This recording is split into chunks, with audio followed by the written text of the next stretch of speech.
الخلية الطرية. ايتوال عملت المنتج ده ومسمياه الخلية الطرية. احنا كنا بنقول عليه خلية النحل عادي لانه شكله زي الخلية بتاعت النحل بالظبط، لكن هي مسمياه الخلية الطرية.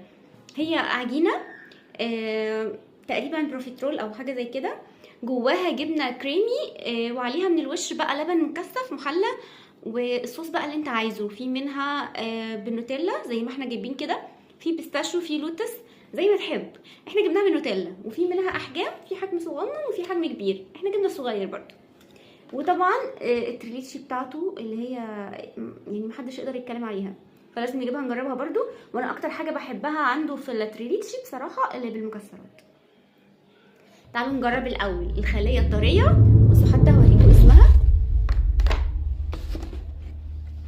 بصوا الخليه الطريه، هنشوف هي طريه قد ايه. يلا ندوق مع بعض. بسم الله.